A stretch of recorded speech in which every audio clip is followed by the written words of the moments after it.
જય શ્રી કૃષ્ણ, જય માતાજી, જય હિન્દ, જય ભારત. આજે મારા માટે બહુ સ્પેશિયલ દિવસ છે, કારણ કે આજે છે મારી વંશિકાનો બર્થડે. વંશિકા આજે 2 વર્ષની થઈ અને આ 2 વર્ષના એક એક પલ અમને યાદ છે, મને ને કાનજીને. અને શું કામે ના હોય, મા બાપ માટે તો સંતાનથી વધારે શું હોઈ શકે. જ્યારે પહેલી વાર વંશિકાને કાનજીએ હાથમાં લીધી હતી ને, ત્યારે કોઈ ડર નહોતો એને, પણ એક સંતોષ હતો. જેમ એક નાના બાળકને જીત પૂરી થાય અને એની આંખોમાં જે સંતોષ હોય ને, બસ એ જ સંતોષ. અને મારા માટે તો જાણે સાક્ષાત માતાજી ઉપરથી આવ્યા હતા.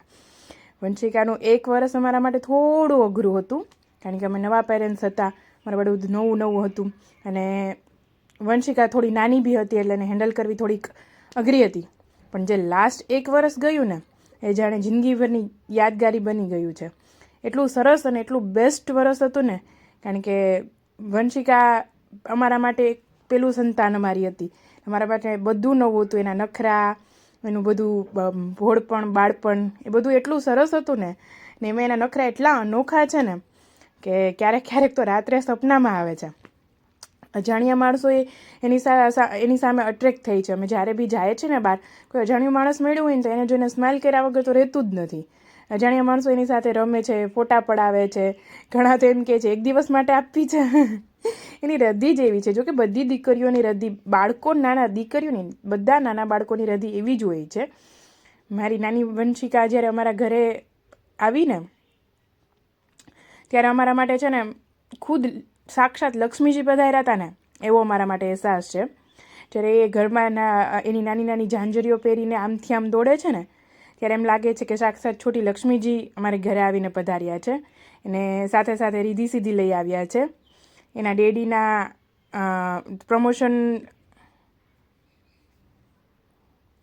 એના ડેડીના માન સન્માન, એનું પ્રમોશન અને મારું ઘર, બધું મારી વંશિકા જ લક્ષ્મી રૂપે લઈને આવી છે.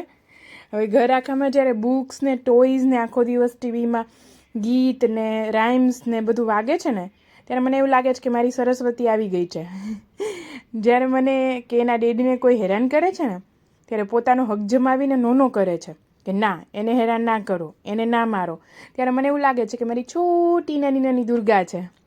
સવારમાં ઉઠીને જ્યારે સાક્ષાત માતાજીના દર્શન કરતી હોય ને, એવો અહેસાસ થાય છે. રાત્રે જ્યારે એને હક કરીને સૂવે છે ને, ત્યારે આખા દિવસનો થાક એમ જ ઉતરી જાય છે. કોઈ સ્પાની જરૂર નથી પડતી. જ્યારે માસૂમ સ્માઇલ આપે છે ને, ત્યારે લાગે છે કે લાઈફમાં કંઈક તો સારું કામ કર્યું જ છે. સવારમાં ઉઠીને પહેલાં એના મોઢામાંથી મૈયા કે ડેડી નીકળે ને, એ સાંભળીને થાય છે જીવન ધન્ય થઈ ગયું. પણ સાથે એક બીક બી લાગે છે થોડી ઘણી, કે આટલી જલ્દી મોટી કેમ થાય છે. જો આમ જ મોટી થઈ જશે ને તો હમણાં સ્કૂલે જશે, પછી હોસ્ટેલે જશે, પછી જોબ માટે ક્યાંક દૂર જતી રહેશે. એ દૂર જશે તો અમે કેમ જીવશું?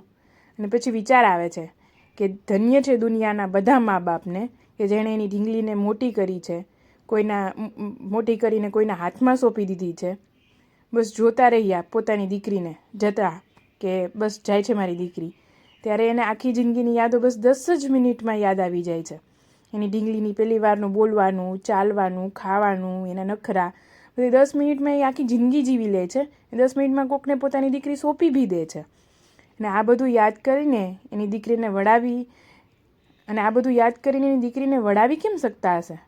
પણ કદાચ ભગવાન આવીને મા બાપની આત્મામાં વસતા જ હશે. બાકી આ હિંમત માણસમાં તો હોઈ જ ના શકે.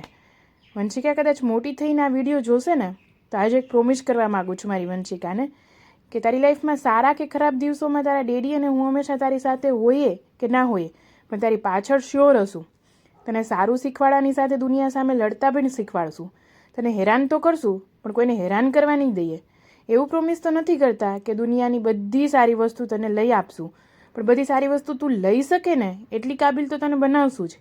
કહેવાય છે કે દીકરી બાપની જાન હોય છે, પણ કાંજી માટે તો તું એનું ગર્વ છે, એનું અભિમાન છે. અને મારા માટે તો તું મારી જિંદગી છે બચ્ચા. હું ને તારા ડેડી જિંદગીના છેલ્લા શ્વાસ સુધી તને આટલો જ પ્રેમ કરશું. આ વધશે ખરા, પણ અભિમાન સાથે. પ્લીઝ આટલી જ પ્યારી રહેજે. હેપી બર્થડે મારી દીકરીને.